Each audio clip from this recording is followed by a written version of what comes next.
प्राचीन निषिद्ध शब्द सुनकर अमर तलवार देवता ने गहरी सांस ली और उसका चेहरा बहुत बदल गया। यह क्या यह अभी भी जीवित है? अमर तलवार की आवाज कांप रही थी। प्राचीन निषिद्ध एक बहुत गुप्त रहस्य है किसी भी संप्रदाय या शक्ति के लिए। कुछ लंबी इतिहास वाली महान संप्रदायों और प्राचीन परिवारों को छोड़कर अधिकांश संप्रदायों और साधकों ने इसका नाम भी नहीं सुना। इन महान संप्रदायों के लेखों में यह एक बहुत भयानक प्राणी है जिसे प्राचीन काल का हत्यारा देवता कहा जा सकता है। यह सब कुछ मारता और खाता है, यहां तक कि ड्रैगन को भी मारकर खा सकता है। इसका स्थान 9 कुलों से भी ऊंचा है।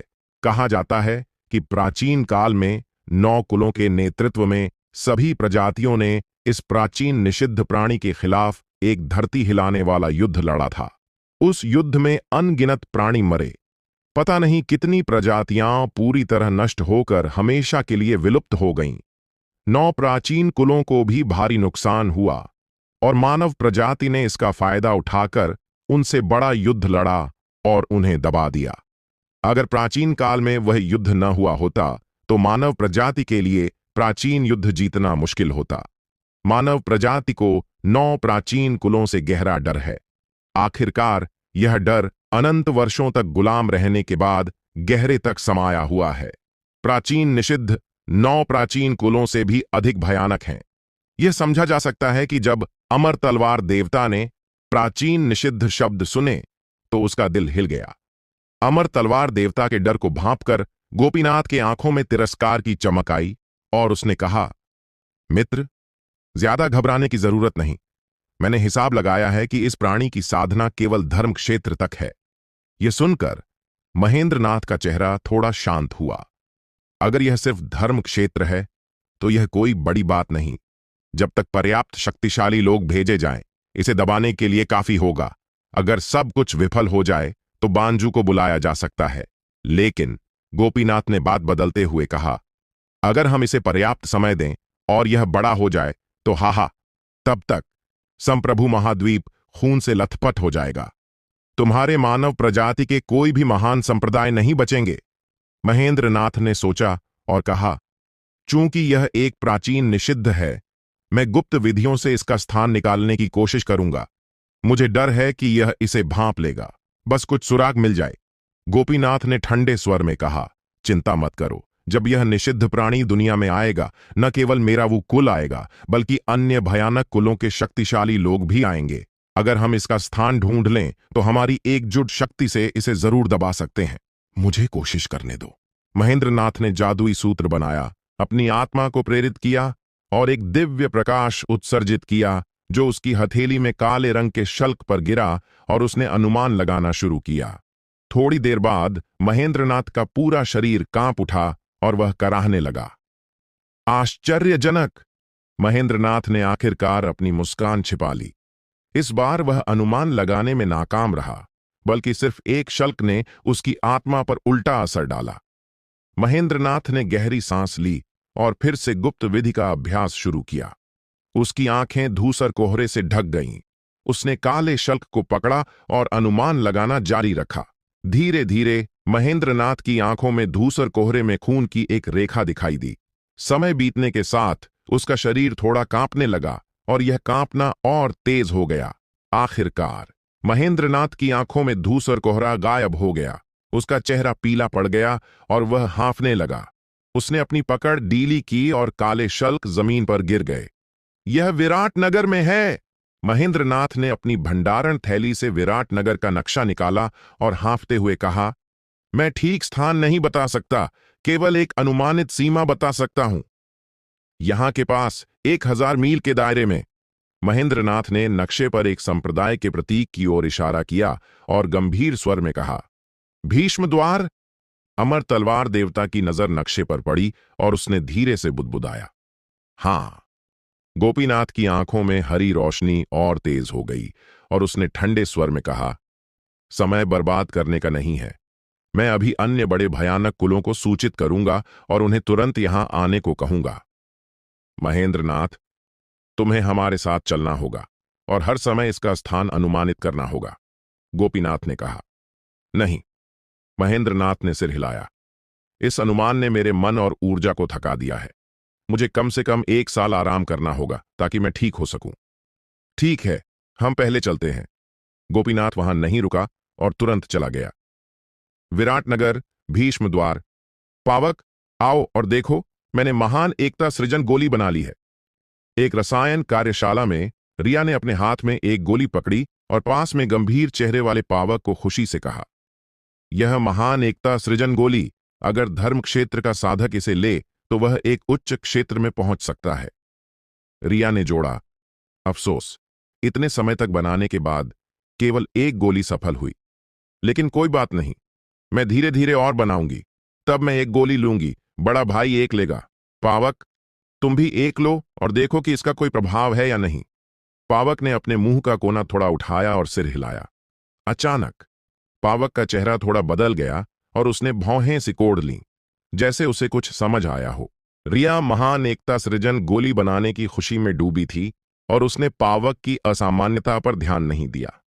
रिया, मुझे कुछ काम है, मुझे जाना होगा।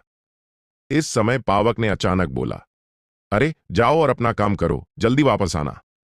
रिया ने हाथ हिलाया और मुस्कुराते हुए कहा। पावक काफी देर तक चुप रहा, फिर बोला, यह थोड़ा जटिल है, मुझे शायद ज्यादा समय तक बाहर रहना पड़े। अरे? रिया ने पावक की आवाज में कुछ असामान्य सुना और पूछा, कितना समय लगेगा? मुझे नहीं पता, शायद 10 साल, शायद 100 साल। वैसे भी अगर मैं वापस ना आऊं तो तुम्हें चिंता करने की जरूरत नहीं, पावक ने कहा। क्या तुम्हें मेरी मदद चाहिए? रिया ने धीरे से पूछा। नहीं चाहिए, पावक ने सिर हिलाया। रिया से और बात नहीं की, मुड़ा और चला गया और जल्द ही रिया की नजरों से गायब हो गया। आखिरकार आ गया। भीष्म द्वार के बाहर पावक के चेहरे पर ठंडा भाव था। उसने धीरे से बुदबुदाया और उसका शरीर भूत की तरह चमककर शून्य में गायब हो गया। उसी समय विराटनगर और बांस का जंगल। आरव ने वीरमदेव को जाते देखा और अपने दिल में गहरी सांस ली। जब असली शूर पैदा होगा, संप्रभु महाद्वीप पर खूनी तूफान आएगा। इस मामले में शामिल कोई भी व्यक्ति या शक्ति नहीं बचेगी। आरव की नजर घूमी और युगराज पथ स्वामी के शरीर पर पड़ी और उसने उसकी भंडारण थैली उतार ली। यादमान संप्रदाय के एक शीर्षक शिष्य के रूप में युगराज पथ स्वामी को नहीं पता था कि भंडारण थैली में कौन से खजाने हैं। आरव ने भंडारण थैली खोली और जल्दी से देखा। इसमें काफी गुप्त तकनीकें थीं। हालांकि वे सभी परिस्थितियों को बदलने की चालें थीं, सही रास्ता नहीं, और आरव उन्हें अभ्यास करने के लिए आलसी था। अंदर के जादुई उपकरण भी कुछ उच्चतम और पूर्ण ग्रेड के थे। आरव ने उन्हें सभी इकट्ठा कर लिया। जो वास्तव में उसकी आंखों को चमकाने वाला था, वह एक जादुई दवा थी। युगराज पथ स्वामी की भंडारण थैली में वास्तव में एक महान एकता सृजन गोली थी। उस समय परम आरंभ प्राचीन मंदिर में सभी भ्रम में पड़ गए और एक महान एकता सृजन गोली देखी। यह कोई भ्रम नहीं था, यह एक असली प्राचीन औषधि थी। अब वह धर्म क्षेत्र के मध्य चरण में है। अगर वह यहां महान एकता सृजन गोली लेता है तो वह जल्दी से धर्म क्षेत्र के अंतिम चरण में पहुंच सकता है। उस समय स्वर्ग और पृथ्वी का धर्म चित्र फिर से बढ़ेगा। पिंग्यांग शहर। कुछ समय पहले आरव का असली शरीर, यानी उसका मार्शल आर्ट्स असली शरीर, पाल पवेलियन से यहां लौट आया था। उसने पाल पवेलियन की सभी गुप्त तकनीकों को याद कर लिया था।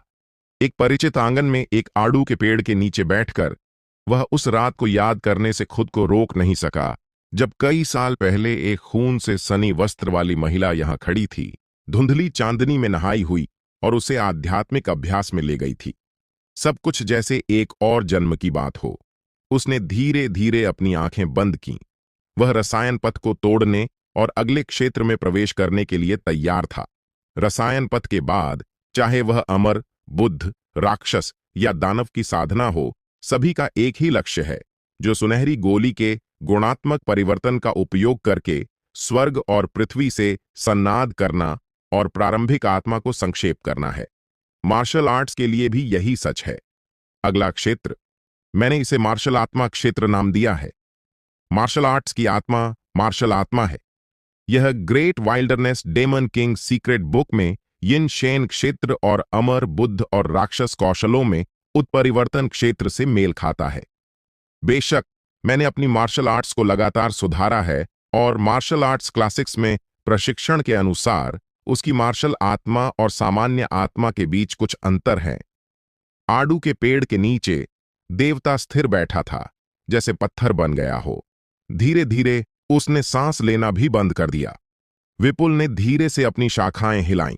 अगर वह देवता के शरीर में जीवन शक्ति को महसूस नहीं कर पाता तो वह लगभग सोचता कि देवता यहां मर गया है। यह देवता मार्शल आर्ट्स का फल है जो एक ठोस द्रव्यमान में संक्षेपित है। मार्शल आर्ट्स क्लासिक उसने बनाया था।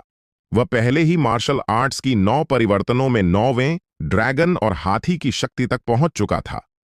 उसने कभी किसी से युद्ध नहीं किया, इसलिए कोई नहीं जानता कि उसकी युद्ध क्षमता क्या है। सरल शब्दों में, आरव, जो अभी भी सुनहरी कोर क्षेत्र में था और ग्रेट वाइल्डरनेस डेमन किंग की गुप्त पुस्तक का अभ्यास कर रहा था, शारीरिक शक्ति और रक्त शक्ति के मामले में मेरे लिए कोई मुकाबला नहीं था। कोई नहीं जानता कि यह आंतरिक गोली शून्य को तोड़कर और मार्शल आत्मा में संक्षेपित होने पर कैसी दिखेगी। यहां तक कि मूल शरीर को भी नहीं पता। यह प्रक्रिया मेरे लिए अपरिचित नहीं है। धूम धूम धूम। मेरा चेहरा अपरिवर्तित रहा और मैं बाहरी रूप से स्थिर दिखा, लेकिन मेरे शरीर से एक तेज टकराव की आवाज आई। आंतरिक गोली लगातार शून्य को प्रभावित करती रही। यह प्रक्रिया विफल हो सकती है। अगर आंतरिक गोली पर्याप्त मजबूत नहीं है तो सफलता नहीं मिलेगी, लेकिन मेरे लिए ड्रैगन और हाथी की शक्ति तक पहुंची आंतरिक गोली को शून्य में कुछ भी नहीं रोक सकता। कुछ ही देर बाद शरीर में शून्य की दीवार टूट गई। चेतना का सागर उभरा। आंतरिक गोली उसमें टूटकर चेतना के सागर में आत्मा के साथ मिल गई। धीरे धीरे एक मार्शल आत्मा में संक्षेपित हो गई। जो अजीब है वह यह कि यह मार्शल आत्मा मानव रूप में नहीं है, बल्कि बैंगनी लौ का एक गोला है जो दिल को दहलाने वाला आभास देता है। विपुल मूल रूप से इस देवता की रक्षा कर रहा था, लेकिन जिस क्षण इस देवता ने अपनी मार्शल आत्मा को संक्षेपित किया, विपुल के दिल में डर की लहर उठी। वह इतना डर गया कि उसने मानव रूप में बदल लिया। उसका शरीर चमका और वह आंगन के कोने में छिप गया, भ्रमित और अनिश्चित दिखते हुए।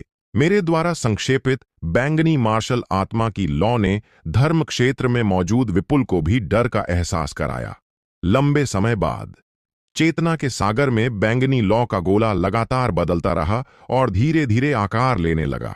उसका रूप आरव के समान था, लेकिन उसके शरीर पर बैंगनी लौ की एक परत जल रही थी, जैसा कि अपेक्षित था। मैंने धीरे धीरे अपनी आंखें खोलीं और सिर हिलाया। मेरी मार्शल आर्ट्स अमर, बुद्ध और राक्षसों की साधना से बहुत अलग थीं, जो रसायन से पहले थीं। अमर, बुद्ध और राक्षस अपनी शारीरिक शक्ति से स्वर्ग और पृथ्वी की आध्यात्मिक ऊर्जा को अवशोषित करके साधना करते हैं। मार्शल आर्ट्स में व्यक्ति अपने शरीर को एक स्वयं की दुनिया मानता है, लगातार शरीर के भीतर की शक्ति की खोज और दोहन करता है।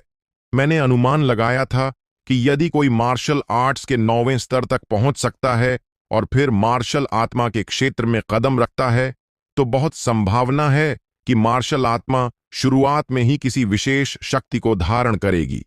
इस तरह की शक्ति बहुत व्यापक होती है और साधक से गहराई से जुड़ी होती है। यह आग, हथियार, भयानक जानवर या यहां तक कि स्वयं का कोई हिस्सा हो सकता है। मेरे द्वारा संक्षेपित मार्शल आत्मा में जन्मजात मार्शल आत्मा की आग है, बैंगनी। यह संत, सम्राट की आत्मा और सर्वोच्च शक्ति का प्रतीक है। मैंने बैंगनी मार्शल आत्मा की आग को संक्षेपित करने का कारण यह है कि मार्शल आर्ट्स क्लासिक्स के उत्तरार्ध में साधना विधि में मैं अपने शरीर को एक विशाल भट्टी के रूप में मानने की तैयारी कर रहा हूं। जैसा कि पुरानी कहावत है, स्वर्ग और पृथ्वी भट्टी हैं, सभी चीजें तांबा हैं, यिन और यांग कोयला हैं और प्रकृति कारीगर है। मैं मार्शल आर्ट्स के असली शरीर को एक विशाल भट्टी मानता हूं। एक भट्टी में सैकड़ों शास्त्रों को पोषित करता हूं, सभी विधियों को एक शरीर में समाहित करता हूं, दुनिया की सबसे मजबूत लॉ को इकट्ठा करके गलाने और ढालने के लिए, और असली सबसे मजबूत मार्शल आर्ट्स को प्राप्त करता हूं। मार्शल आत्मा की आग का यह गोला मार्शल आर्ट्स भट्टी की नींव है। अब से मुझे किसी भी जादुई उपकरण की बलि देने की जरूरत नहीं है। मेरा शरीर ही मार्शल आर्ट्स की भट्टी है और यही मेरा जादुई उपकरण है। हाँ, जब मार्शल आत्मा की आग का यह गोला संक्षेपित हुआ तो इसने मार्शल आर्ट्स के असली शरीर को जलाना शुरू कर दिया। उसी समय मार्शल आत्मा की आग ने आरव द्वारा वर्षों में देखी गई सभी गुप्त तकनीकों को, चाहे वे अमर, बुद्ध, राक्षस या दानव की हों, सभी को पिघलाना शुरू कर दिया। दमिंग मंदिर और फहुआ मंदिर की तकनीकें, बिजली कला, समुद्री खंड, ज्वार खंड, ग्रेट वाइल्डरनेस डेमन किंग की गुप्त पुस्तक, पत्थर की मूर्ति कब्रिस्तान में 30 से अधिक विरासतें, अनगिनत कौशल इस मार्शल आर्ट्स भट्टी में समाहित हैं और लगातार परिष्कृत, अनुमानित और समझे जाते हैं ताकि इन कौशलों के सभी रहस्य और सार मार्शल आर्ट्स के असली शरीर में समाहित हो जाए। मार्शल आर्ट्स भट्टी की भयानक बात यह है कि इसकी कोई सीमा नहीं है। जब तक मुझे पर्याप्त कौशल मिलते हैं, मैं उन्हें मार्शल आर्ट्स की भट्टी में समाहित कर सकता हूं, उन्हें गला सकता हूं और उन्हें अपनी नियंत्रित शक्ति में बदल सकता हूं। दूसरे शब्दों में, हर बार जब आप एक गुप्त तकनीक को परिष्कृत करते हैं तो आपकी शक्ति बढ़ती है। इसके अलावा मार्शल आत्मा की आग के निरंतर जलने और परिष्करण के तहत मार्शल आर्ट्स का असली शरीर और अधिक शक्तिशाली और भयानक होता जाएगा, बिना किसी सीमा के। और भी भयानक बात यह है कि अब मैं केवल एक मार्शल आत्मा की आग को नियंत्रित करता हूं। जैसे जैसे उसका लपटों पर नियंत्रण बढ़ता है, मार्शल आर्ट्स भट्टी की शक्ति स्वाभाविक रूप से दोगुनी हो जाएगी। बेशक हर लॉ मार्शल आर्ट्स भट्टी को जलाने वाली लॉ बनने के लिए योग्य नहीं होती। अगर कोई सैकड़ों शास्त्रों को गलाना चाहता है, मार्शल आर्ट्स भट्टी को जलाना चाहता है और एक असली मार्शल आर्ट्स शरीर को ढालना चाहता है, तो उसे स्वर्ग और पृथ्वी के बीच सबसे मजबूत लॉ चाहिए। मार्शल आत्मा की आग केवल पहली है। भविष्य का साधना पथ निर्धारित हो चुका है। मैंने राहत की सांस ली और अपनी साधना जारी रखी। मार्शल आर्ट्स की भट्टी अभी अभी संक्षेपित हुई है। यह अभी भी बहुत नाजुक है और पर्याप्त शक्तिशाली नहीं है। सभी शास्त्रों और सभी विधियों को पिघलाने में लंबा समय लगेगा। उसी समय जल कमल का असली शरीर भी विराटनगर से उत्तरी क्षेत्र में वापस आ चुका था। मालिक की स्थिति को भांपने के बाद आरव ने आखिरकार राहत महसूस की। इस समय आरव ने पहले ही महान एकता सृजन गोली ले ली थी और उसकी साधना स्तर धर्म क्षेत्र के अंतिम चरण तक बढ़ गया था। इस बार वह उत्तरी क्षेत्र में लौटा और पाल पवेलियन पर एकांत साधना करने की तैयारी कर रहा था। हालांकि यह विराटनगर की यात्रा छोटी थी, उसने कई भयंकर युद्ध लड़े और बहुत कुछ हासिल किया। वह इस एकांत साधना का उपयोग करके जल्द से जल्द धर्म क्षेत्र की पूर्णता तक पहुंचने की योजना बना रहा था। अब उसके 3 स्वर्ग और पृथ्वी के धर्म चित्र 89 फीट की ऊंचाई तक बढ़ चुके हैं। यह सर्वोच्च धर्म चित्र से केवल 1 कदम दूर है। बेशक धर्म क्षेत्र की पूर्णता तक पहुंचना इस एकांत साधना का केवल एक उद्देश्य है। आरव का एक और विचार था, क्या 9 झांग सर्वोच्च धर्मचित्र वास्तव में सीमा है? इस दौरान साधना जगत शांत नहीं था। विराटनगर में परम आरंभ प्राचीन मंदिर, युगराज पथ स्वामी और तलवार संप्रदाय के एक शक्तिशाली योद्धा की मृत्यु ने काफी हलचल मचाई। अमर तलवार देवता तलवार संप्रदाय में लौटने के बाद उसने खबर फैलाई कि युगराज पथ स्वामी की मृत्यु वन देवता के हाथों हुई। वन देवता और यादमान संप्रदाय को दुश्मन बनाने से स्वाभाविक रूप से अमर तलवार देवता को लाभ होगा। इस खबर ने साधना जगत में काफी हलचल मचाई। एक और शीर्षक शिष्य वन देवता के हाथों गिर गया। जल्द ही वन देवता पथ स्वामी के बारे में और अधिक खबरें सामने आईं। यह अब कोई रहस्य नहीं था कि वन देवता ने 3 स्वर्ग और पृथ्वी के धर्मचित्र संक्षेपित किए थे। आरव ने इन अफवाहों को दिल पर नहीं लिया। वह पाल पवेलियन पर लौट आया और लंबी एकांत साधना शुरू की। साधना में समय का पता नहीं चलता। पलक झपकते ही 97 साल बीत गए। इस दिन अचानक पाल पवेलियन की एक गुफा से एक तेज और धरती हिलाने वाली आवाज सुनाई दी। धूम! एक भयानक आभास फूट पड़ा। पाल पवेलियन लगातार कांप रही थी। अनगिनत पत्थर के टुकड़े लुढ़क रहे थे और यहां तक कि एकांत में साधना कर रहे साधक भी जाग गए और एक एक करके बाहर आए। हाँ, युवा स्वामी निशी हवा में खड़ी थी, गुफा की ओर देखते हुए। जल्द ही पाल पवेलियन के ऊपर आकाश में घने लोग जमा हो गए, जिनके साधना स्तर नींव स्थापना क्षेत्र से लेकर धर्म क्षेत्र तक थे। क्या यह हो सकता है कि बड़े वन देवता ने फिर से एक सफलता हासिल की? यह केवल कुछ साल ही हुए हैं और बड़े वन देवता की प्रतिभा बहुत भयानक है। मैं 1000 साल से धर्म क्षेत्र के अंतिम चरण में अटका हूं और मुझे कोई प्रगति नहीं मिली। तुम बड़े वन देवता से कैसे तुलना कर सकते हो? पाल पवेलियन में आरव को पहले ही पुराने बगुले द्वारा संप्रदाय का बड़ा नियुक्त किया जा चुका था। पाल पवेलियन पर पूजा करने आए अधिकांश साधकों ने वन देवता पथ स्वामी की कई किंवदंतियों के बारे में सुना था और उनकी ख्याति के कारण यहां आए थे। इसके अलावा आरव ने एक बार अपनी वुझिंग का आधा हिस्सा पूरे विश्व में फैलाया था। सभी मार्शल आर्ट्स साधकों में वन देवता वह है जिसका वे सबसे अधिक सम्मान करते हैं। यह वन देवता ही था जिसने उन बिना आध्यात्मिक जड़ों वाले सामान्य लोगों को भाग्य की बेड़ियों से मुक्त होने का अवसर दिया। अब न तो राक्षसों से खतरा है और न ही साधकों द्वारा कुचले जाने का डर। कंपन लंबे समय तक चला और फिर धीरे धीरे शांत हुआ। थोड़ी देर बाद गुफा के प्रवेश द्वार पर एक आकृति दिखाई दी। नीला वस्त्र, काले बाल। यह वाइल्ड मार्शल आर्ट्स का स्वामी आरव था। बधाई बधाई! हवा में पाल पवेलियन के कई साधकों ने झुककर बधाई दी। आरव ने सिर हिलाया और मुस्कुराया। स्वामी, धर्मचित्र सूची के लिए प्रतिस्पर्धा जल्द शुरू होने वाली है। आपने धर्मचित्र क्षेत्र की पूर्णता तक सफलता हासिल कर ली है। धर्मचित्र सूची का पहला स्थान निश्चित रूप से आपका होगा, निश्चि ने मुस्कुराते हुए कहा। उसके पास देवताओं का रक्त है और उसकी साधना की गति अविश्वसनीय रूप से तेज है। अब वह धर्म क्षेत्र के अंतिम चरण तक पहुंच चुकी है और धर्म क्षेत्र की पूर्णता से केवल आधा कदम दूर है। धर्मचित्र सूची के लिए एक लड़ाई? आरव ने धीरे से बुदबुदाया। इस समय आरव को कुछ महसूस हुआ। उसका चेहरा बदल गया और उसने पश्चिम की ओर देखा। आरव का चेहरा बदल गया। उसने अपना मुंह थोड़ा खोला और उसकी आंखों में गहरे दर्द और अनिच्छा की एक झलक दिखाई दी। स्वामी, क्या हुआ? निशि ने देखा कि आरव का चेहरा अजीब लग रहा था और धीरे से पूछा। हाय। आरव ने सांस ली और कहा, मैं ड्रैगन दफन घाटी जा रहा हूं। अपनी बात पूरी करने से पहले उसका शरीर एक सुनहरी रोशनी में बदल गया और पाल पवेलियन के ऊपर से थ्रेटन हो गया। ड्रैगन दफन घाटी के तल पर आरव उतरा, प्राचीन मंदिर के सामने पहुंचा और जर्जर मंदिर का दरवाजा खोला। पुराना भिक्षु जयद्रथ मुख्य हॉल के सामने पैरों को मोड़कर बैठा था।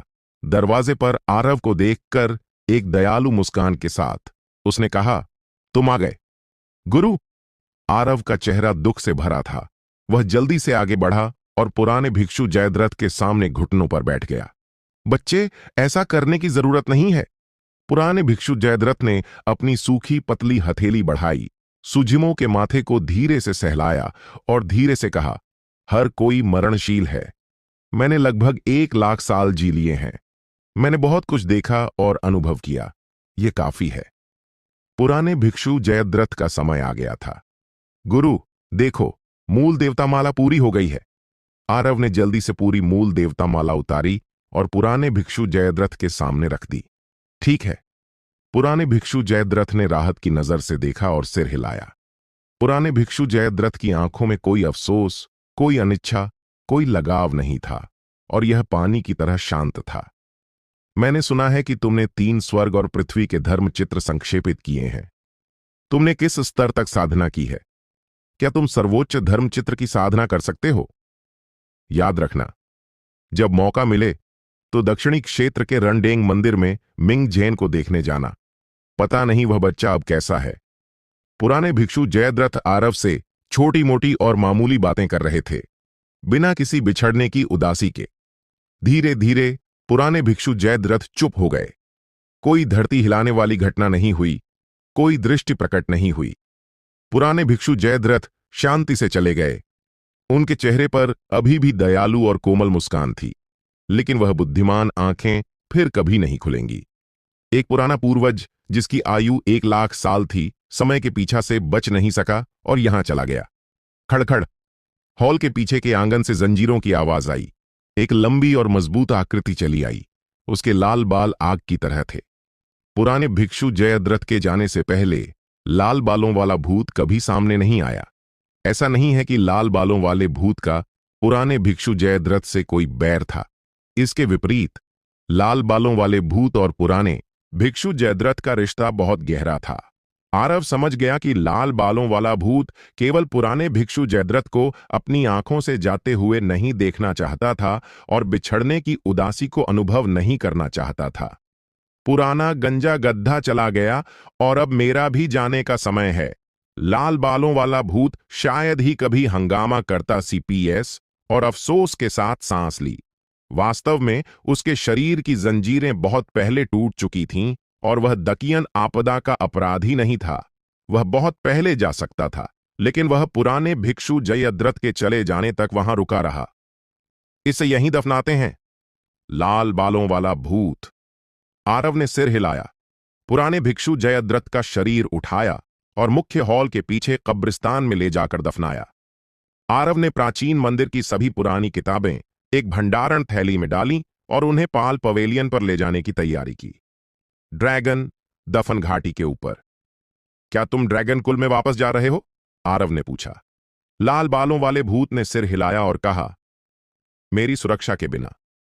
तुम भविष्य में सावधान रहना और मूर्खतापूर्ण या आवेगी नहीं होना। चलो। लाल बालों वाले भूत ने हाथ हिलाया और मुड़कर चला गया। अचानक उसने थोड़ा भौहें सिकोड़ी, धीरे से सिर घुमाया और पास के शून्य को देखा। उसकी आंखें थोड़ी स्थिर हो गईं, जैसे कुछ सोच रहा हो। क्या हुआ? आरव ने अनायास पूछा। कुछ नहीं, मुझे बस ऐसा लगा जैसे मैंने कुछ महसूस किया। लाल बालों वाले भूत ने सिर हिलाया और बुदबुदाया, शायद मैं ड्रैगन दफन घाटी के तल में बहुत समय तक रहा और थोड़ा पागल हो गया। यह कहकर लाल बालों वाला भूत उछलकर चला गया और जल्द ही ड्रैगन दफन घाटी के ऊपर से गायब हो गया। आरव ड्रैगन दफन घाटी के किनारे पर लंबे समय तक खड़ा रहा, फिर गहरी सांस ली और मुड़कर चला गया। उसके जाने के थोड़ी देर बाद ड्रैगन दफन घाटी से थोड़ी दूर एक शून्य अचानक मुड़ गया और एक आकृति उभरी। लाल बालों वाले भूत का अनुमान सही था। वहां वास्तव में एक व्यक्ति था, हालांकि इस व्यक्ति ने उसे भी छिपा लिया। वह व्यक्ति ढीला सादा वस्त्र पहने था। उसके काले बाल चेहरे के अधिकांश हिस्से को ढक रहे थे, केवल एक आंख दिख रही थी। उसने ड्रैगन दफन घाटी को जटिल भाव के साथ देखा। लंबे समय तक वहां खड़े रहने के बाद वह आकृति ड्रैगन दफन घाटी की दिशा में गहराई से झुकी और मुड़कर चली गई। पश्चिमी क्षेत्रों का उजाड़। जहां तक नजर जाती है वहां विशाल रेगिस्तान दिखता है। लोगों की भीड़ कम है। कभी कभी कुछ रेत के टीले और गोभी दिखते हैं, लेकिन जीवन का कोई निशान नहीं। साधना जगत में कई संप्रदाय हैं, जिनमें से अधिकांश विराट नगर, पूर्वी क्षेत्र, उत्तरी क्षेत्र और दक्षिणी क्षेत्र में वितरित हैं, लेकिन पश्चिमी क्षेत्र में अपने संप्रदाय स्थापित करने वाले साधक बहुत कम हैं। पश्चिमी क्षेत्रों में गहराई, दूर पश्चिम में एक रेगिस्तान में सैकड़ों आकृतियां खड़ी थीं। प्रत्येक में शक्तिशाली आभास था। उनमें से दर्जनों आकृतियों का आभास पूरे विश्व के साथ एकीकृत था और उन्हें अलग करना मुश्किल था। हालांकि उनके आभास अलग थे, सभी में भयानक दबाव था। ये दर्जनों आकृतियां सभी संयुक्त रूप में शक्तिशाली प्राणी थे। बाकी लोग भी धर्मचित्रपथ स्वामी थे। सबसे भयानक बात यह है कि इन सैकड़ों आकृतियों में अधिकांश विदेशी प्राणी थे। कुछ बदसूरत थे, हरे चेहरों और नुकीले दांतों के साथ, नाक और मुंह ऊपर की ओर, और उनके उंगलियों और पैरों के नाखून तेज और घुमावदार थे, जो ठंडी रोशनी के साथ चमक रहे थे। ये प्राणी लंबे थे, गहरी त्वचा के साथ, और उनके पीठ पर विशाल काले मांस के पंख उगे थे। पूरी तरह फैलने पर वे कई फीट चौड़े थे। ये प्राणी बिल्कुल भी मनुष्य नहीं थे। वे नरक के दुष्ट आत्माओं की तरह थे। 9 सबसे भयानक कुलों में से एक, राक्षस कुल। यह नरक के दुष्ट आत्माओं से भी अधिक भयानक प्रजाति है। कुछ मानव जैसे थे, लेकिन हरे वस्त्र पहने थे। उनकी आंखें गहरी हरी थीं और उनमें एक भयावह आभास था, जो एक अजीब सा रूप देता था। 9 कुलों में से एक, वो कुल। कुछ आकृतियां न तो राक्षस थीं और न ही मानव। वे किसी प्रकार के पौधों की तरह दिखते थे। रेगिस्तान में गहरी जड़ों के साथ दर्जनों लाल रंग की लताएं लहरा रही थीं। प्रत्येक लता पर एक रक्त लाल लौकी थी। सबसे भयानक बात यह थी कि इन लताओं के शीर्ष पर एक मानव चेहरा था, बिना आंखों या नाक के। केवल एक खूनी मुंह जिसमें तेज दांत आपस में जुड़े हुए थे और ठंडी रोशनी के साथ चमक रहे थे। कोई भी जीवित प्राणी जो इसमें निगल लिया जाता वह तुरंत कुचल दिया जाता। 9 कुलों में से एक रक्तलता कुल। एक आकृति कौवे की तरह दिखती थी, लेकिन उसका शरीर बहुत विशाल था। पूरे शरीर में सुनहरे पंख थे जो सुनहरी आग से जल रहे थे, और उसके 3 पैर थे। उसके शरीर के आसपास का शून्य जलने से मुड़ गया था। 9 कुलों में से एक गोल्डन क्रो कुल। कुछ साधकों के सुनहरे बाल और नीली आंखें थीं। पुरुष सुंदर और लंबे थे और महिलाएं सुंदर और आकर्षक थीं। ये स्पष्ट रूप से देवताओं के लोग थे। कुछ अन्य आकृतियां मनुष्यों से ज्यादा अलग नहीं थीं। हालांकि इन साधकों के माथे पर एक रक्त का निशान था, जैसे एक आंख। 9 कुलों में से एक आकाश आंख कुल। इन सैकड़ों आकृतियों में 6-9 भयानक कुलों से थे। वो कुल राक्षस कुल, देवता कुल, गोल्डन क्रो कुल, रक्तलता कुल और आकाश आंख कुल। प्राचीन युद्ध के बाद 9 भयानक कुल एक कोने में सिमट गए थे और शायद ही कभी संप्रभु में कदम रखते थे। उन्होंने कभी इतना बड़ा कदम नहीं उठाया था। 6 प्रमुख भयानक कुल बाहर आए। यहां तक कि इन कुलों में सबसे निचला साधना स्तर धर्म क्षेत्र था और दर्जनों संयुक्त क्षेत्र के शक्तिशाली लोग थे। 6 प्रमुख भयानक कुलों को अलार्म हुआ और इतना बड़ा युद्ध शुरू हुआ, केवल पास में जमीन पर बिना हिलडुल के पड़े भयानक प्राणी के लिए। यह प्राणी 10 फीट लंबा था, पूरी तरह काला और शल्कों से ढका था, लेकिन उसकी पूंछ बैंगनी थी और उसकी पूंछ की हड्डी इतनी तेज थी कि वह सब कुछ भेद सकती थी। अगर आरव यहां होता तो वह निश्चित रूप से पहचान लेता कि यह प्राणी पावक है जो अपने बदले हुए रूप में है। इस समय पावक की सांस कमजोर थी, उसका शरीर चोटों से भरा था और वह बेहोश हो गया था। उसके पैरों के नीचे जल रही बैंगनी लौ बुझ चुकी थी। पावक अभी केवल धर्म क्षेत्र में है और वह बिना अपने असली रूप में बदले मानव प्रजाति के संयुक्त शक्ति को दबा सकता है। अगर वह अपने असली रूप में बदल सकता और अकेले लड़ सकता तो वह 9 कुलों के लोगों को भी मार सकता था। लेकिन चाहे पावक कितना भी शक्तिशाली क्यों ना हो, वह इतने सारे भयानक कुलों की घेराबंदी का सामना नहीं कर सकता था। इन वर्षों में वह लड़ा और भागा, हर जगह छिपा, लेकिन आखिरकार इन 6 भयानक कुलों के शक्तिशाली लोगों द्वारा यहां दबा दिया गया। हम इस बार इस जानवर को पकड़ पाए, यह सभी के एकजुट प्रयासों के कारण हुआ। गोपीनाथ ने चारों ओर देखा और कृतज्ञता व्यक्त करने के लिए सिर हिलाया। यह जानवर वास्तव में भागने में माहिर है। संयुक्त क्षेत्र में एक राक्षस जिसका नाम आलम्बुश था ने गुस्से से भरा हुआ कहा, हमने इसे घेरने और मारने के लिए 90 साल से अधिक समय तक पीछा किया। निषिद्ध कुल के योग्य, इन वर्षों में हमारे 6 भयानक कुलों के 10 से अधिक संयुक्त शक्तिशाली लोग इस जानवर के हाथों मरे। एक देवता ने ठंडे स्वर में हंसते हुए कहा। उसकी आंखों में हत्या की भावना उमड़ रही थी। इस बार 6 प्रमुख भयानक कुलों ने अपने शक्तिशाली लोगों को पावक को घेरने और मारने के लिए भेजा, लेकिन आज तक वे सफल नहीं हुए। इन वर्षों में उन्होंने बहुत भारी कीमत भी चुकाई। 6 भयानक कुलों के 10 से अधिक संयुक्त शक्तिशाली लोग पावक के हाथों मरे। 100 से अधिक धर्म चित्रपथ स्वामी थे। तीसरा राजकुमार पूर्वी चीन सागर के पेंगलई से इस जानवर को मारने में मदद करने के लिए यहां तक आया। वह वास्तव में ड्रैगन कुल, बर्बर कुल और कुल से बहुत मजबूत है। गोपीनाथ ने पास में एक 3 पैरों वाले गोल्डन क्रो की ओर देखा और सिर हिलाया। हां, हां। गोल्डन क्रो का तीसरा राजकुमार मानव रूप में बदल गया, एक सुंदर युवक। उसने कहा, यह जानवर अभी भी जीवित है। यह हमारे 9 भयानक कुलों के लिए एक बड़ा खतरा है। कोई भी इससे बाहर नहीं रह सकता। कितना अफसोस, गोपीनाथ ने ठंडे स्वर में हंसते हुए कहा। ड्रैगन कुल, बर्बर कुल और खून कुल ऐसा नहीं सोचते। उन्होंने वास्तव में इसे देखते रहने का फैसला किया। ड्रैगन कुल बाहर से मजबूत लेकिन अंदर से कमजोर है, सब दिखावा है। बर्बर कुल केवल मजबूत अंगों और साधारण दिमाग वाले मूर्खों का समूह है। खून कुल के बारे में, हाँ, मुझे लगता है कि वे प्राचीन युद्ध में उन जानवरों से डर गए थे। आकाश आंख कुल के एक सदस्य ने ठंडे स्वर में कहा। इन विदेशी प्राणियों के समूह में एक मानव भी था जो चौड़ा ताऊ वस्त्र पहने था। उसके सिर पर कन्फ्यूशियस टोपी थी और वह एक तह पंखा पकड़े था। इस व्यक्ति के चेहरे पर हमेशा हल्की मुस्कान थी और वह रहस्यमयी था। यहां तक कि 9 भयानक कुलों के शक्तिशाली लोगों के साथ खड़े होने पर भी उसका आभास कमजोर नहीं हुआ। देवमहल महेंद्रनाथ का रहस्य। गोपीनाथ ने गोल्डन क्रो के तीसरे राजकुमार और अन्य लोगों के साथ सौहार्दपूर्ण बातचीत करने के बाद वह मुड़ा, महेंद्रनाथ की ओर देखा, सिर हिलाया और कहा, बेशक हम इस बार इस जानवर को यहां रोक पाए, यह महेंद्रनाथ की चतुर दूरदर्शिता के कारण हुआ।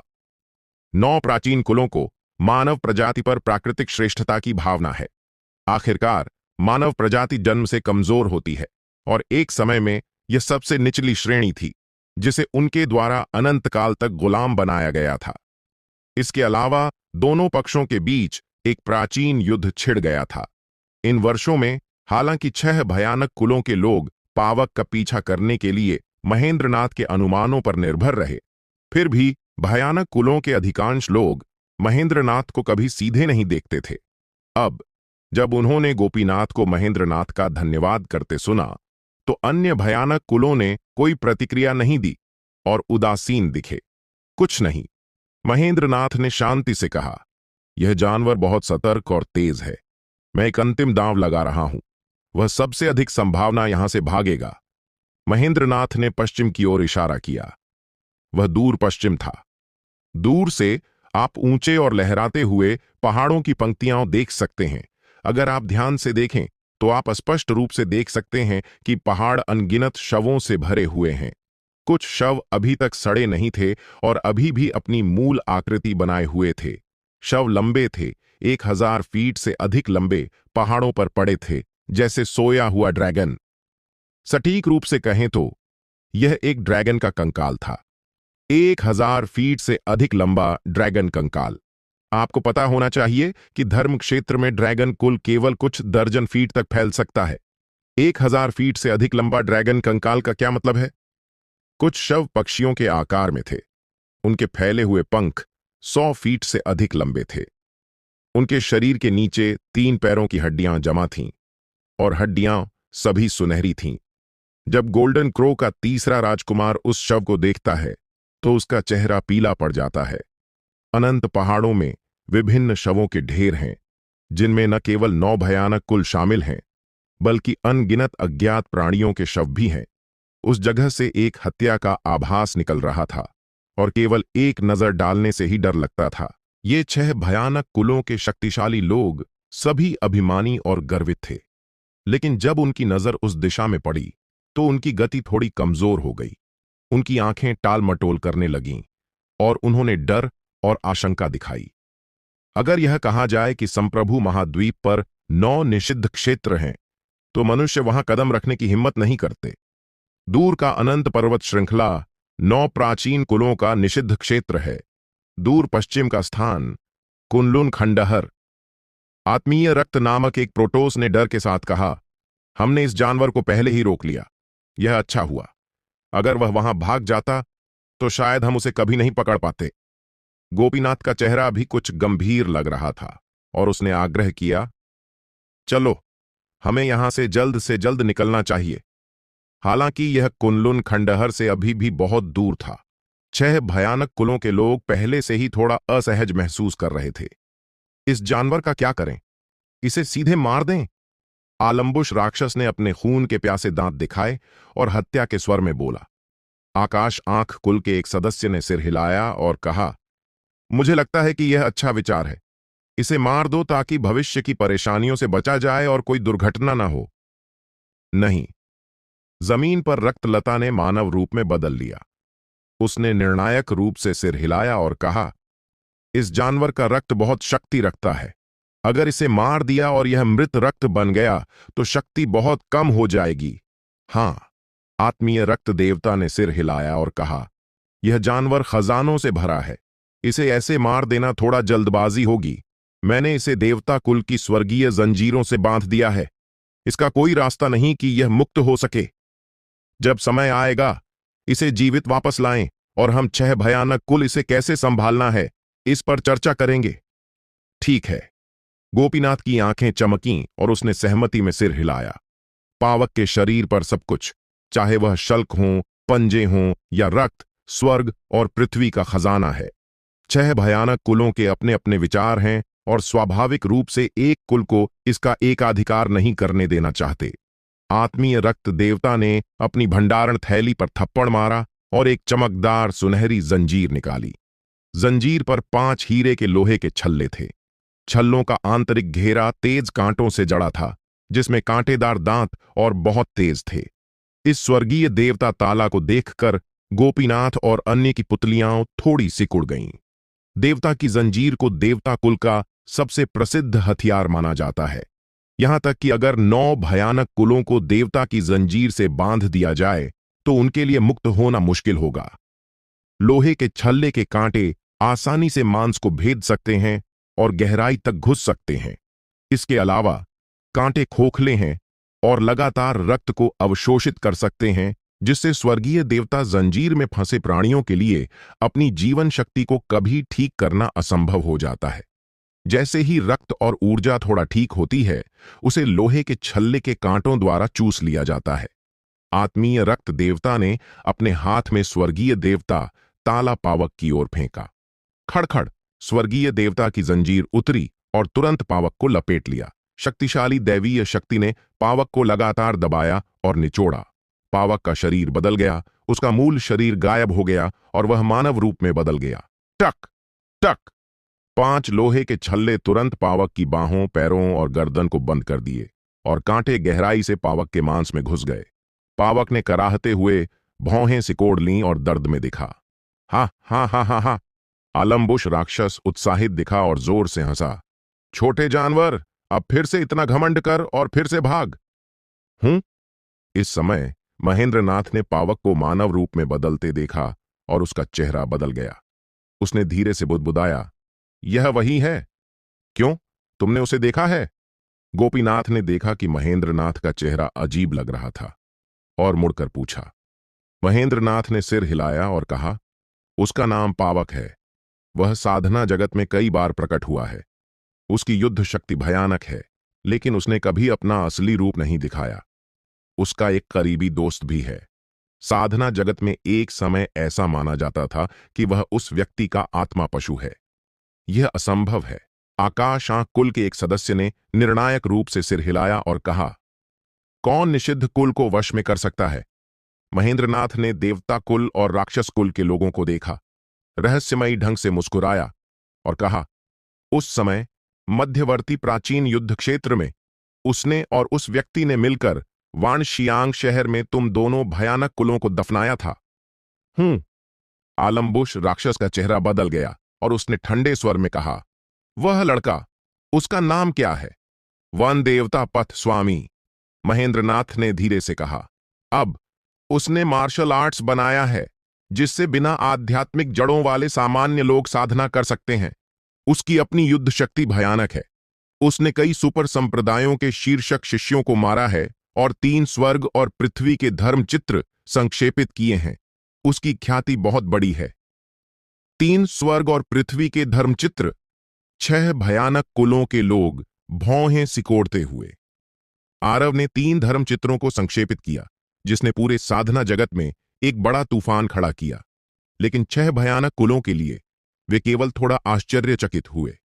गोपीनाथ, आत्मीय रक्तशेण, आलमबुश राक्षस जैसे लोग सभी संयुक्त रूप में शक्तिशाली प्राणी थे। यह कहने की जरूरत नहीं कि आरव ने 3 धर्म चित्रों को संक्षेपित किया। अगर उसने 10 को भी संक्षेपित किया होता तो वे इसे गंभीरता से नहीं लेते। 6 भयानक कुलों की संयुक्त शक्ति कितनी शक्तिशाली है। यहां तक कि मानव प्रजाति के आधे पूर्वज भी उनकी चुनौती देने की हिम्मत नहीं करते। वह अब भी कहां है? आलमबुश राक्षस ने हत्या के स्वर में पूछा। मैं अभी जाऊंगा और इस लड़के को यातना देकर मार डालूंगा। महेंद्रनाथ ने सिर हिलाया और कहा, वन देवता के पीछे एक महायान पूर्वज है। अगर तुम अभी वहां जाओ तो शायद तुम उसे चोट नहीं पहुंचा पाओ। इसके अलावा यह व्यक्ति बहुत तेज है। अगर वह पूरी ताकत से भागने की कोशिश करे तो उसे मारना मुश्किल होगा। चाहे वह कितना भी तेज क्यों ना हो, वह मेरे राक्षस कुल से तेज नहीं हो सकता। आलमबुश राक्षस ने ठंडे स्वर में हंसते हुए कहा। हालांकि उसने जोर नहीं दिया। वह आधे पूर्वज से नहीं डरता था, लेकिन अगर उसे महायान पूर्वज का सामना करना पड़ा तो वह थोड़ा सावधान रहता। जब कोई महायान क्षेत्र तक पहुंचता है तो उसने अलौकिक शक्तियों को समझ लिया होता है। वह शक्ति संयुक्त क्षेत्र के लिए पूरी तरह से अप्राप्य होती है।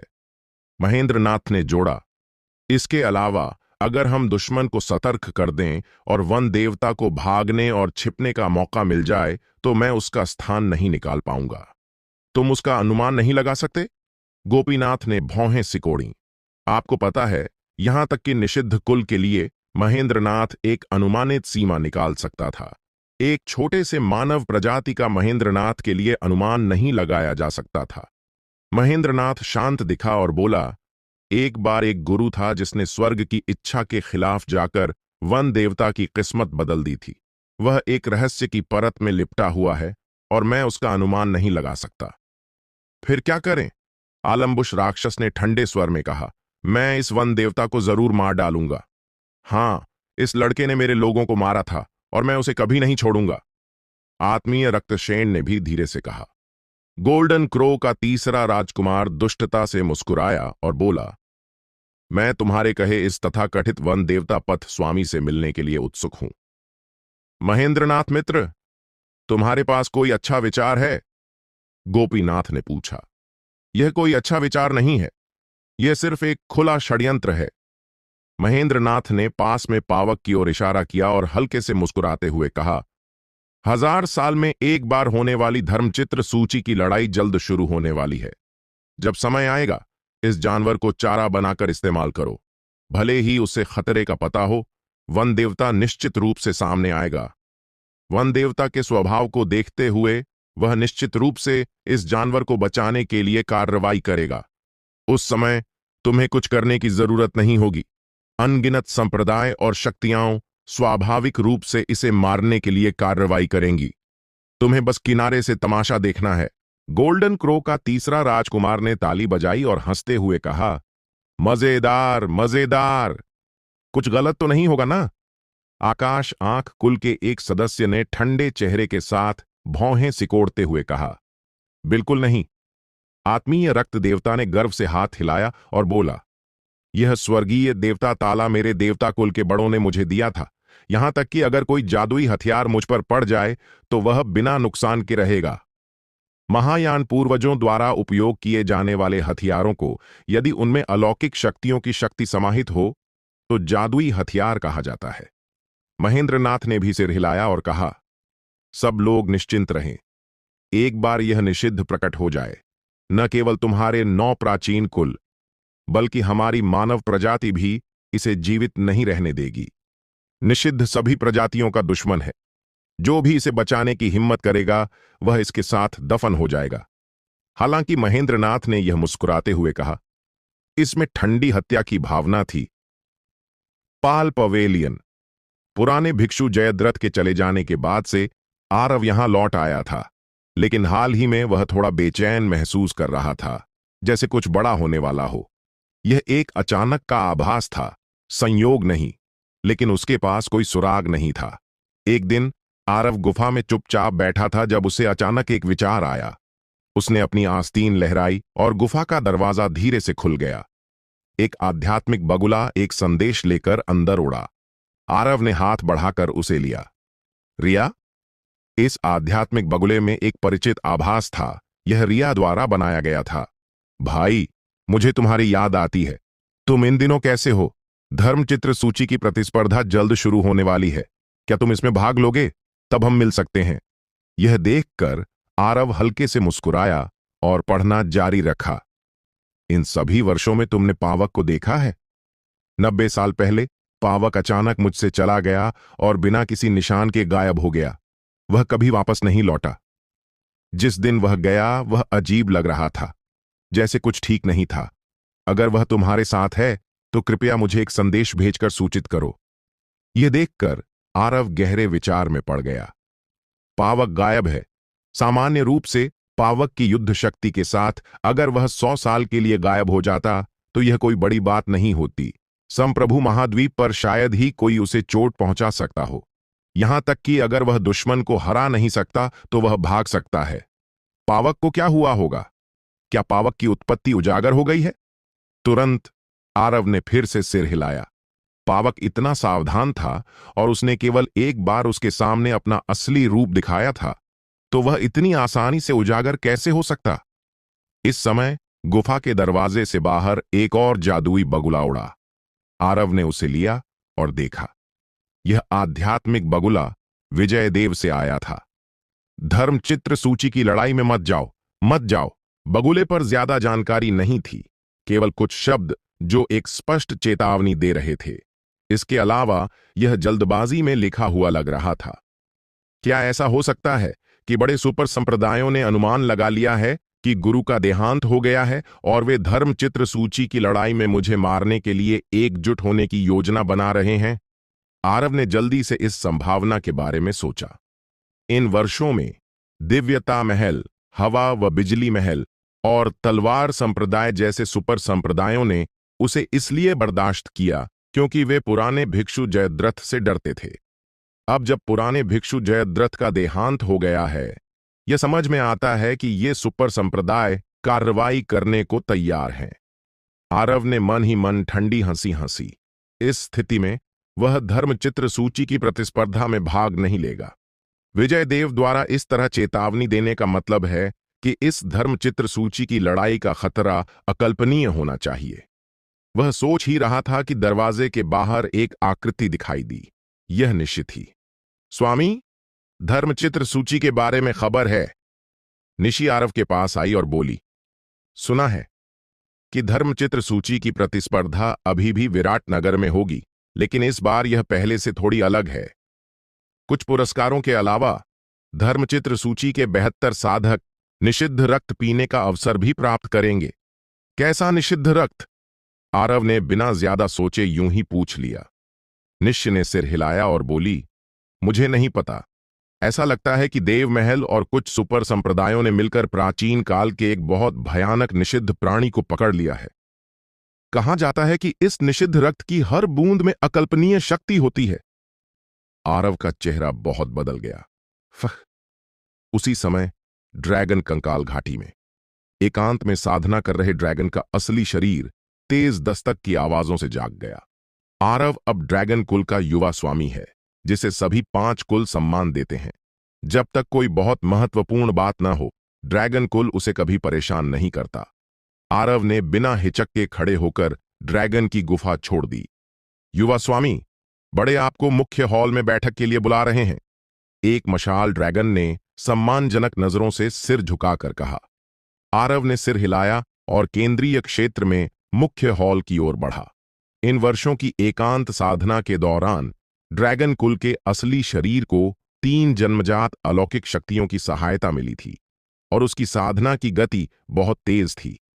वह पहले ही धर्म क्षेत्र की पूर्णता तक पहुंच चुका था।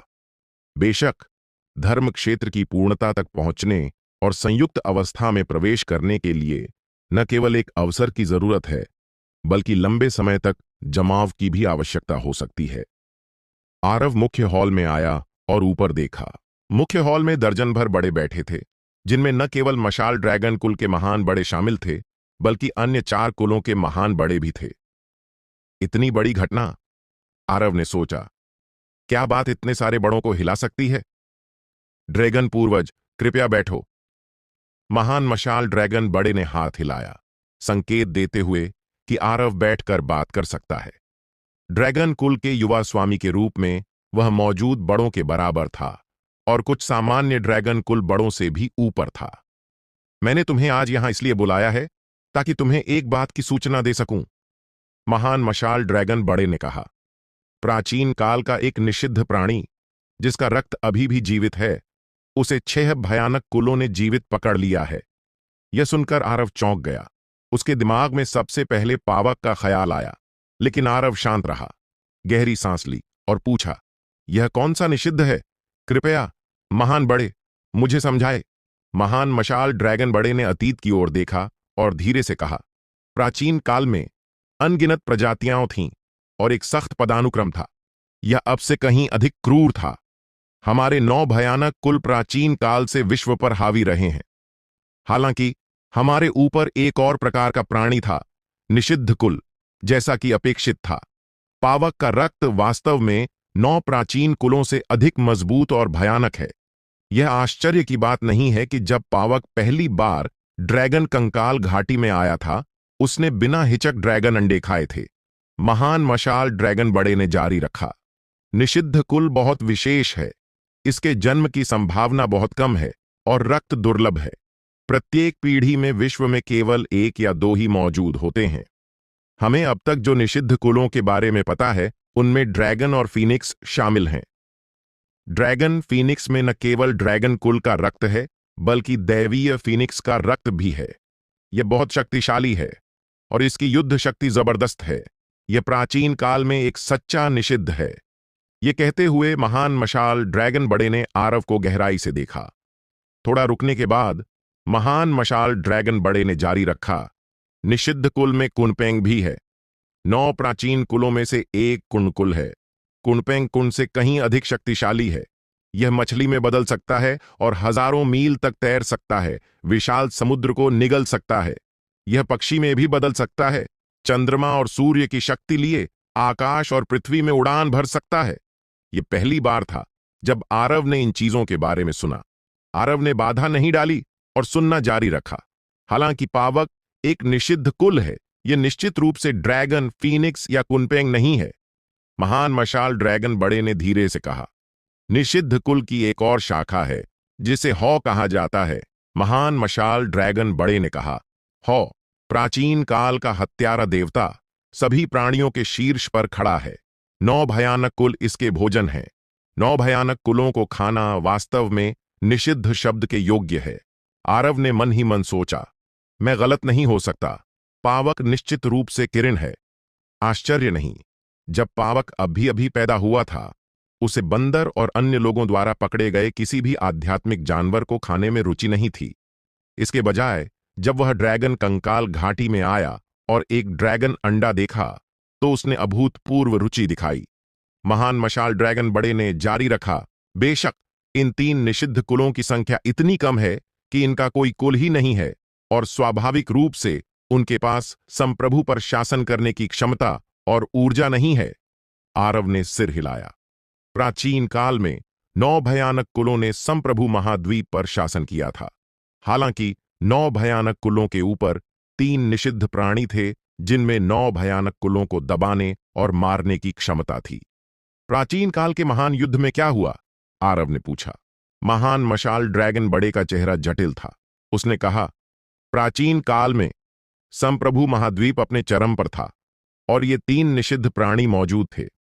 बस यह कि ड्रैगन फीनिक्स का ड्रैगन कुल से रक्त संबंध है, इसलिए स्वाभाविक रूप से वे उनके करीब हैं, जबकि कुनपेंग कुन कुल के करीब है।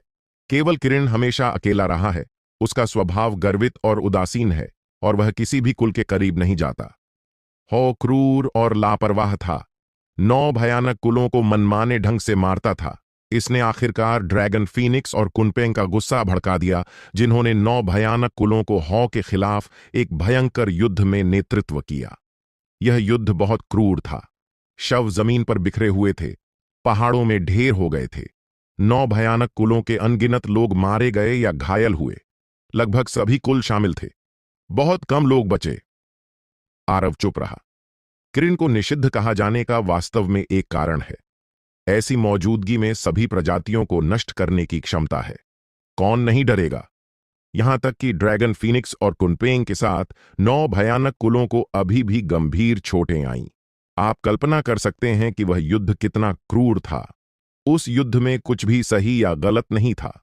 महान मशाल ड्रैगन बड़े ने भी आह भरी और कहा, बाद में उस युद्ध के कारण 2 निषिद्ध प्राणी, ड्रैगन फीनिक्स और कुनपेंग भी गंभीर रूप से घायल हो गए थे। वे संकट को पार करने और अमर बनने में असमर्थ थे और अंततः अपनी आयु के कारण मर गए। यहां तक कि अपनी मृत्यु से पहले ड्रैगन फीनिक्स को पहले से ही पछतावा महसूस हो रहा था। महान नीला ड्रैगन बड़े ने सिर हिलाया और कहा, ठीक इसी कारण से जब हमें पता चला कि किरण का रक्त उभरा है, हमने लंबे समय तक हिचकिचाया और घेराबंदी में शामिल न होने का फैसला किया। हालांकि भले ही हमने घेराबंदी में हिस्सा नहीं लिया, यह जानवर भाग नहीं पाया और 6 भयानक कुलों द्वारा पकड़ लिया गया। आरव ने एक पल सोचा, फिर यूं ही बोला, अगर हम इस बार इस जानवर को बचा सकते हैं, जब यह बड़ा हो जाएगा तो कम से कम यह ड्रैगन कुल का दुश्मन नहीं बनेगा। बिल्कुल नहीं, महान नीला ड्रैगन बड़े ने निर्णायक रूप से कहा। अन्य ड्रैगन बड़े भी सिर हिलाए। महान मशाल ड्रैगन बड़े ने कहा, 9 भयानक कुल और सभी अन्य कुलों को निषिद्ध प्राणियों का जन्मजात डर है। अगर कोई निषिद्ध प्राणी बड़ा होने में विफल रहता है और उसकी पहचान और रक्त उजागर हो जाता है, तो उसका भाग्य केवल एक ही होगा, मृत्यु। 9 भयानक कुल, संप्रभु की असंख्य प्रजातियां, जिनमें मानव प्रजाति के साधक भी शामिल हैं, कभी भी एक और निषिद्ध प्राणी को बढ़ने की अनुमति नहीं देंगे। ड्रैगन कुल ने कार्रवाई नहीं की, जिससे अन्य भयानक कुलों में पहले से ही नाराजगी है। अगर हम इस समय इस निषिद्ध को बचाने की हिम्मत करते हैं, तो हम निश्चित रूप से अन्य भयानक कुलों का गुस्सा और घेराबंदी भड़काएंगे और यहां तक कि कुल का विनाश हो सकता है। इस समय जो कोई भी इस निषिद्ध को छूने की हिम्मत करेगा, वह मर जाएगा। आरव चुप रहा। दरअसल उसने अभी जो कहा, वह ड्रैगन कुल की प्रतिक्रिया का परीक्षण करने के लिए था। मूल रूप से वह सोच रहा था कि क्या वह ड्रैगन कुल की शक्ति का उपयोग करके पावक को बचा सकता है। अब कई ड्रैगन बड़ों की प्रतिक्रियाओं को देखते हुए यह पूरी तरह से असंभव है। इतना ही नहीं, अगर उसने पावक को बचाने का कोई इरादा दिखाया, तो निश्चित रूप से सभी ड्रैगन बड़े उसे रोकेंगे और शायद उसे ड्रैगन कंकाल घाटी में ही रोक लिया जाए। यह सोचकर आरव शांत रहा और चुप रहा। चाहे दूसरे क्या करें, चाहे पावक में कितने ही निषिद्ध क्यों न हो, उसे विराटनगर जाना होगा और अपनी पूरी ताकत लगाकर पावक को बचाना होगा। उसी समय ड्रैगन कुल के असली शरीर ने भी जल कमल के असली शरीर से खबर महसूस की। दोनों असली शरीर एक दूसरे के साथ तालमेल में थे और लगभग तुरंत ही निर्णय ले लिया। मार्शल आर्ट्स का असली शरीर अभी अभी मार्शल आत्मा क्षेत्र में प्रवेश किया है, जो उत्परिवर्तन क्षेत्र के बराबर है।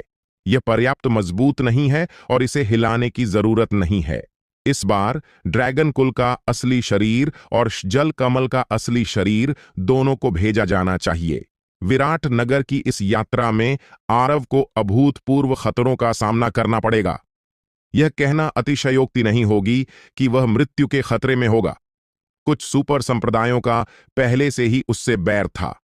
अगर वह दुनिया की निंदा का जोखिम उठाकर पावक को बचाने की हिम्मत करता है, तो वह खुद को मृत अंत में धकेल देगा और पूरे विश्व का दुश्मन बन जाएगा।